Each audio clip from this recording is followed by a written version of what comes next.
Good afternoon, fellow ruminators. Welcome back to another session, Rumination with Andrew. Thank you so much for joining as we are about to discuss a very important topical matter.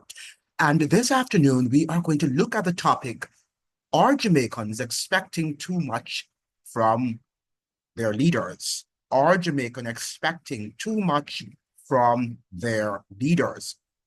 Now, many people sometimes attack me that I am this, I'm behaving as if I'm superior and that I'm pseudo-intellectual because they believe that their political leaders mean them well and that our politicians are doing the best that they can do to uplift the standard of living in Jamaica. And possibly some are. But I'm suggesting here this afternoon, that the system is one in which that it's not true that the politicians are functioning within a system that seeks to uplift the standard of most Jamaicans. Maybe a few Jamaicans, but not most Jamaicans, certainly not the masses. And that is why we see in Jamaica, the more things change, the more they remain the same. I think we're tired of seeing that now, aren't we? Shouldn't we be tired of seeing a Jamaica that is so poverty stricken? And that people of which people speak so badly about which people speak so badly. Okay, not so badly about, I'm being repetitive here, right? About which people speak badly. Now, that is the thing. Recently there was a posting on YouTube of a Jamaican who lives in the United States, and she was saying, wow, these other Caribbean islands, they're always beating up on Jamaican or Jamaicans. And she is telling them to desist from doing so because we are going to attack them verbally. And she suggests that the reason why they are actually beating up on Jamaicans and attacking Jamaicans or are jealous of Jamaicans is the fact that Jamaicans are more dominant worldwide in terms of the influence that Jamaica has had on world culture. And that might be true, but what impact have we had on world culture? Have we had really a positive impact? Some might say yes, some might say no. All right, I leave that up to you. But many of the people in the comment sections from other Caribbean nations were saying that, oh, talk about your influence on the world stage. But many of the other Caribbean people, the other people who live in the Caribbean islands, the average Joe there in these Caribbean islands live a better and higher standard of living than most Jamaicans, right? That the average Joe in these countries like Trinidad and Antigua and Barbuda, they live a better standard of living, a higher standard of living than most Jamaicans do. And many of the comments were of that nature. We should be embarrassed about where we are now as a nation. But I think one of the principal reasons, and I've been saying that on this channel for a long time, that has impeded us from moving forward is that we fail to recognize and also to accept, to admit the truth. We do not want to confront truth because it makes us feel lesser than. You're dissing us, right? The man diss me. And that is not what it's all about. Sometimes criticisms are necessary for us to grow. Constructive criticisms are necessary for us to grow. And many people are suggesting that I am pretending as if I am superior. Why? How am I pretending as if I'm superior? Because what has happened is that we have had such low standards over the years that we tend to be more attracted to people of lower standards. And that is what we have on YouTube as channels, and they place all these sensational topics online and on their YouTube channels, and you follow them because you love the gossips and you love the nonsense that they're telling you. And the people like the Rattigans, and they're highlighting all of the corruption of the JLP, or another YouTuber might be highlighting all the corruption charges of the JLP. And you think that that is how commentary should be done. And you should tell that Jamaica is a wonderful country. It is little but it's Talawa. And we have such wonderful first world standards in Jamaica, when that is not true, right? That is not true. We are still a plantation-like country in which the few elites, right, the oligarchs, control the masses. And that is what happens there. It is not that it's a typical thing. So the lifestyle, when you take your friends over and say, look at my mansion, look at my wonderfully constructed house, that is not the norm. That is an exception to the norm. So let's get into an article that was written by Garth Rattry, and he's a doctor in Jamaica. And this was published in the Sunday Gleaner on January 12th, 2025. So it's a recent article. And he says, am I expecting too much from our leaders? Am I expecting too much from our leaders? Despite the long-term and continuous deluge of desperate complaints from our road users, our horrendously potholed roads achieved unprecedented levels of vehicular damage, danger, and ubiquity. In response, we were told that the fault lies with previous administrations along with their procurement procedures. So we are being told that the reasons for our roads being in such a bad state is because of previous administrations, the PNP. So the JLP blames the PNP, and the PNP blames the JLP. And the blame does never stops, right? It continues ad nauseam, ad infinitum, right? That is what they do in Jamaica. But the current administration was the previous government or the previous administration at the helm from 2007 to 2011 and was held and has held rather the reins of power and control from 2016 to the present. So while the GLP is blaming the PNP for its lack of procurement system in terms of improving the road standards, improving the road networks, but they were in power from 2007, 2011, and they came back to power in 2016 to the present time. So what is the problem? Why are they blaming the PNP? And if the PNP comes to power this year, they are going to blame the JLP, and it's going to be a game that will be played ad infinitum. Additionally, this administration was the previous administration in 2009 that introduced a special consumption tax on fuel to help repair our roads. And where is that money? Where is the money? And this was a law that was promulgated under Bruce Gordon. That kind of narrative bothers me deeply, this author is suggesting. So maybe I am expecting too much from our leaders. They like to blame each other. Now, at my stage in life, although I do not have cataracts, I'm having a very difficult time driving at nights. So this writer is suggesting he's a doctor who resides in Jamaica. He does not live abroad. So many of you are saying, why are you complaining about Jamaica and you don't live in Jamaica? But there are lots of people who have similar experiences and who have similar commentaries like that of myself who reside in Jamaica and who have never lived outside of Jamaica. We are an aging population, and I have discovered that I am far from alone with this problem. Between the poorly lit roads, the blinding lights from approaching vehicles, and the faint or absent lines in the roads to guide us, many Jamaican drivers are in serious trouble if darkness catches them on the roads. Right? So the roads, not only are the roads bad, but the traffic lights and all of those things that should monitor and should keep a road safe or, driving safe are not in place. In February of 2022, I penned a piece, "Please Fix Road Surface Markings," highlighting the danger of our paucity of road markings and the faded remnants of them in many places. I even referred to a fatal crash on the North Coast Highway. And isn't the North Coast Highway one of those highways that we have just recently built? And I have been saying on this channel for a long time that even our highways are not up to par.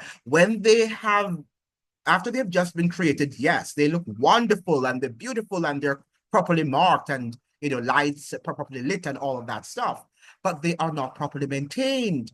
Even though they are charging high tolls, they are not often properly maintained. Right? And we are not demanding anything of our government. Are we expecting too much from our leaders? Very, very important question.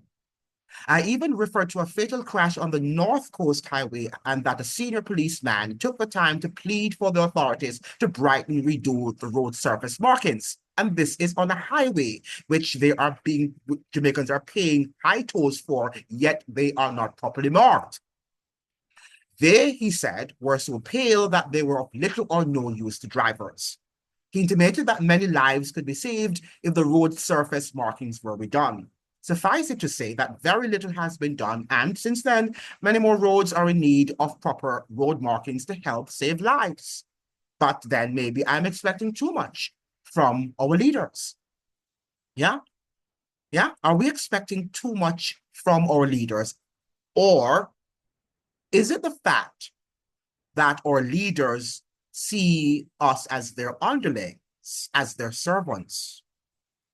They see us, the whole society has flipped, in which the leaders are not our servants, right? They are our masters, even though the people sent them to power, but they are there with their political power, the political stick, to wield their power over the Jamaican people.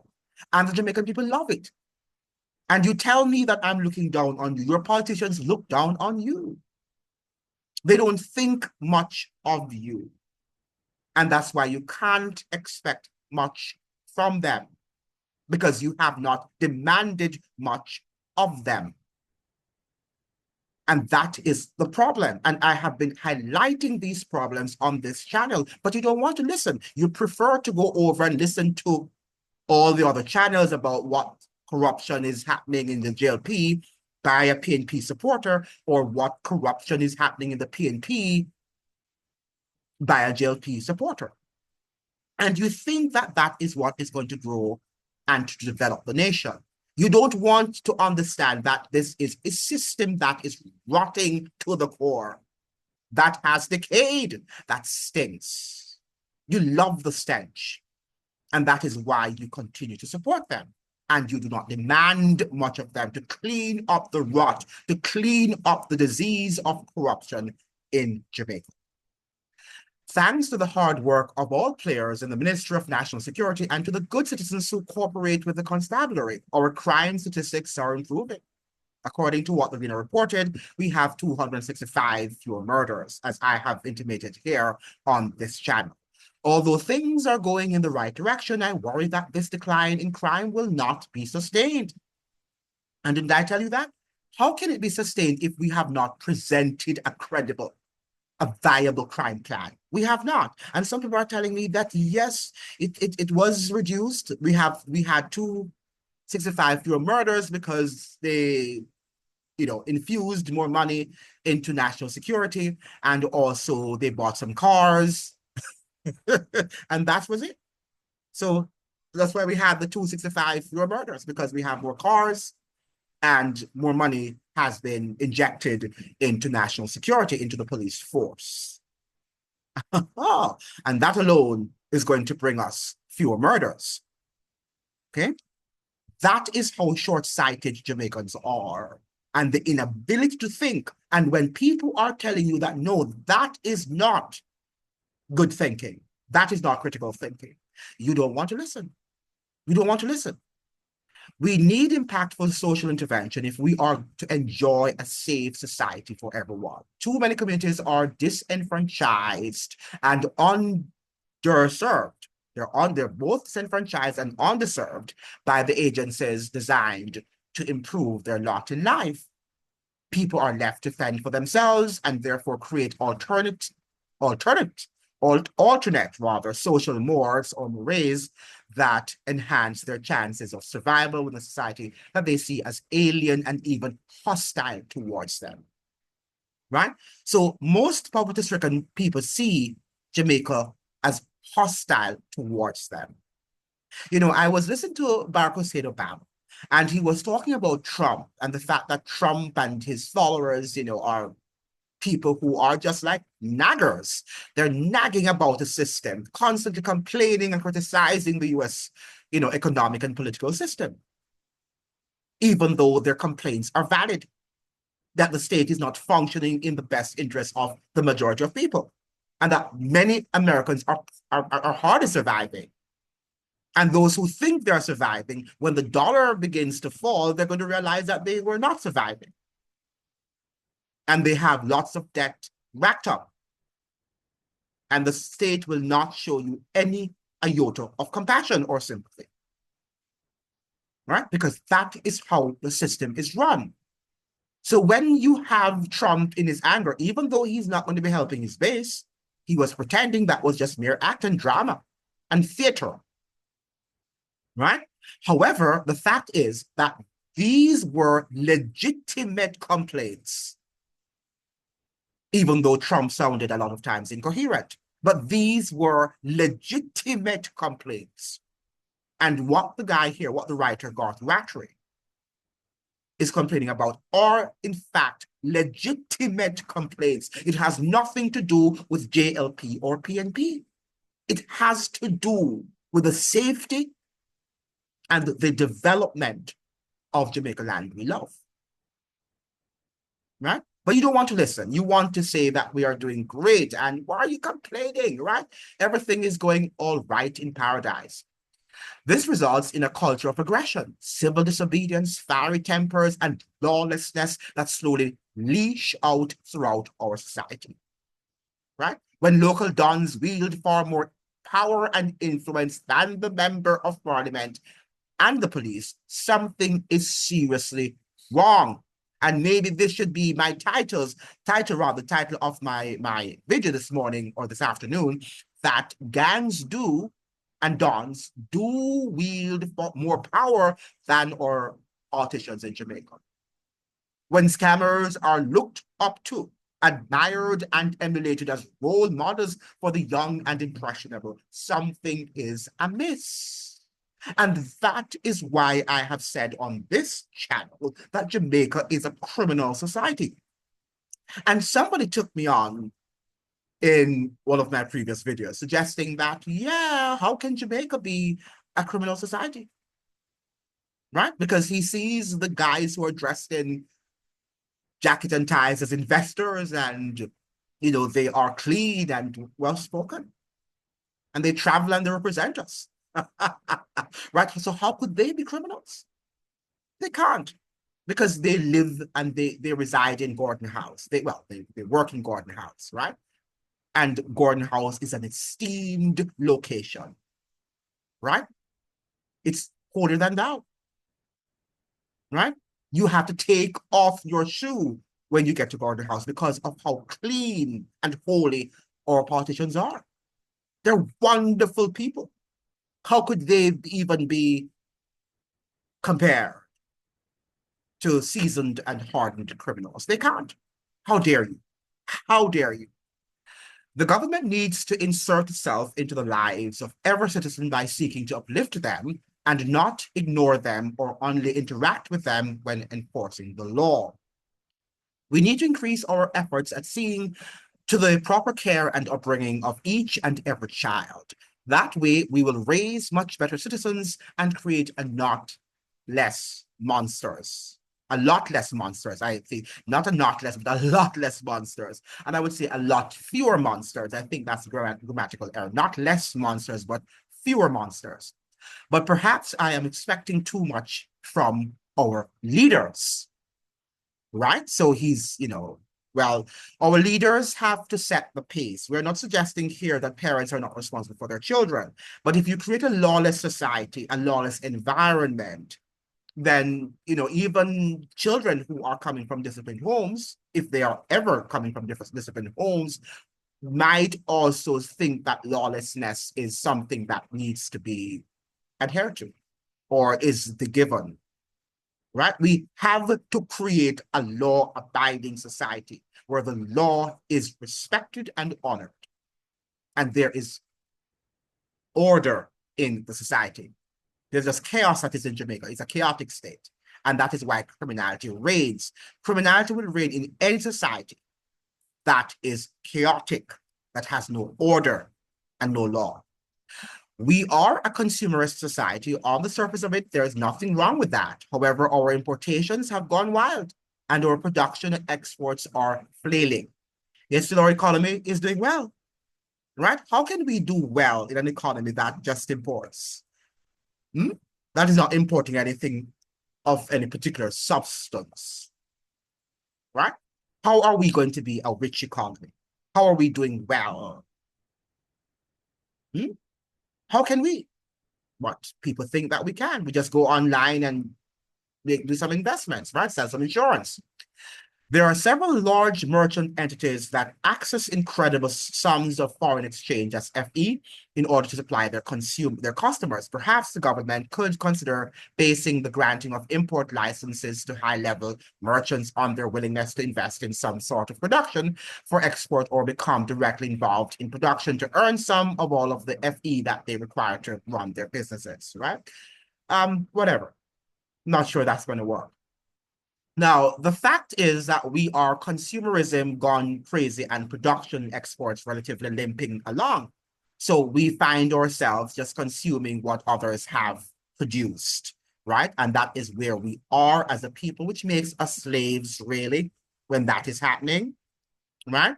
Several hallmarks of serious social degradation are evident throughout our society today. There's endemic corruption and incompetence. There is endemic, which means that where it is everywhere. It is at every nook and cranny of the Jamaican society.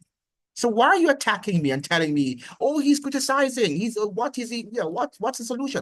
And if you listen to my videos, many times I have cited the solution, that we have to create law and order, that we have to return to basics of morality and decency and ethical norms and standards. But you don't want to listen to it.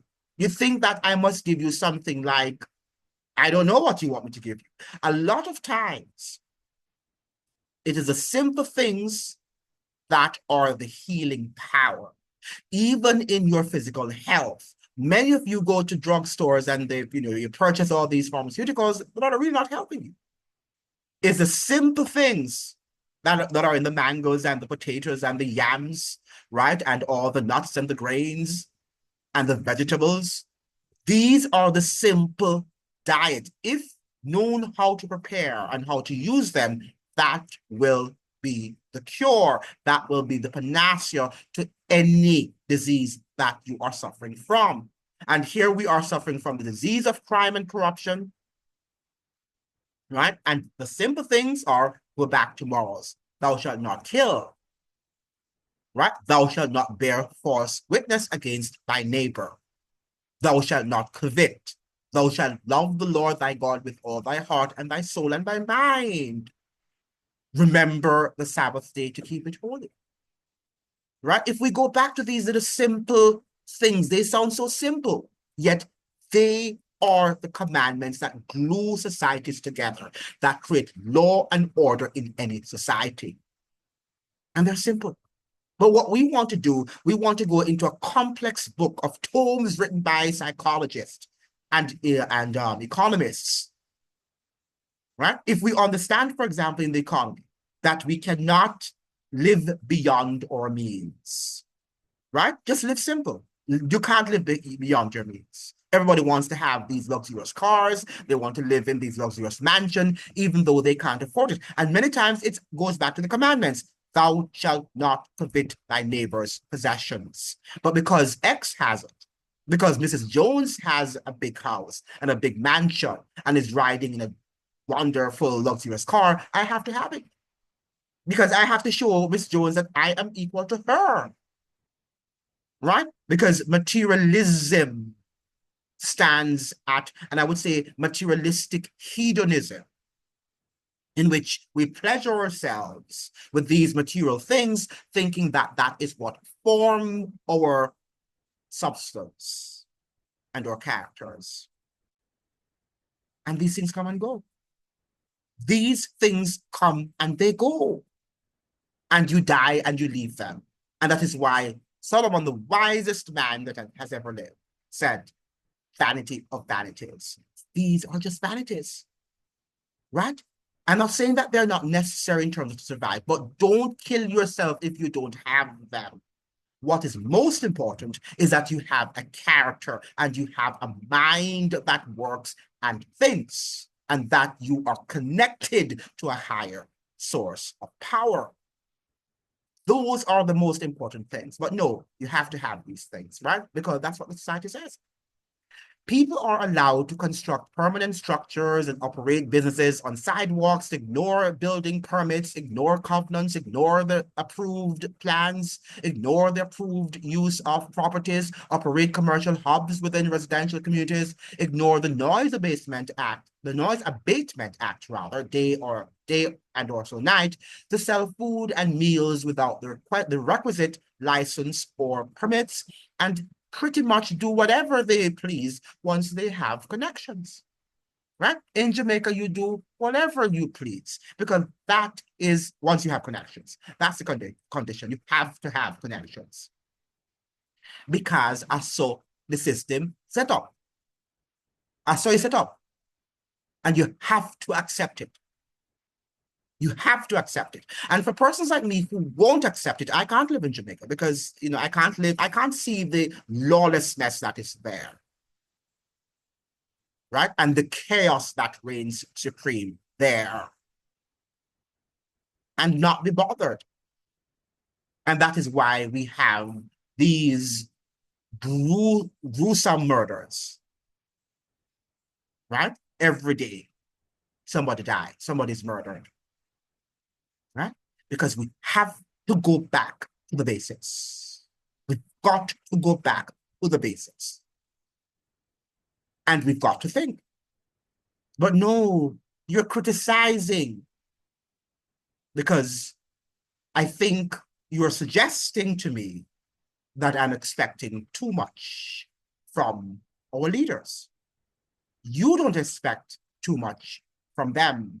In fact, you don't expect anything from them. And that is why they are going to defecate on you, right? And you will be okay with it. Just put Marky G there, because a Marky G time, but we have to have Marky G. Or it is Andrew Holness' time. You have to have a third term. You have to get it. You have to get it. Because he's the best prime minister since sliced bread. Right? Where is the mind? And sometimes I do really wonder, as foreigners head to Jamaica and they look around, they drive around the country, what do they think of us? What do they really think of us as a people? We like to gloat over some Usain Bolt and he's the fastest man in the world, but what does that have to do with nation building? Or if you have a basketball player or football player or whomever, a singer, right, who is singing whatever he's singing, what does that have to do with nation building? Because in every society, in almost all societies, I should say, not every society, you have some person who shines in whatever field, right? Jamaica is no different. Nothing special about us, right? In fact, there is much to shun about us by any serious-minded individual. Much to shun about us, because of our behaviors, and because of the lack of development, and because of the lack of law and order in that society. And that is why the politicians love it, because they love that criminal environment. It makes them money. It makes them millions of dollars. And all the other people who benefit from that sort of lack of law and order, the lawlessness that reigns supreme in the land of Marcus Garvey. Yes, they love it. And you and your children are going to inherit just crime, murder, and the blood of the citizens that you have killed in that land is crying out, and Jamaica will continue to be on a social and economic decline. Is or are Jamaicans expecting too much from their leaders. Thank you so much for joining. I hope that you'd like, share, and subscribe. Remember now to like the videos and to subscribe so that we can build our community. There's a lot more I have to share, but until you decide to subscribe, I think I have over 72% of you who have not yet subscribed. Remember now to subscribe so that we can grow our community and I can share lots more that I have on my mind. See you in another one. All the best. Bye-bye.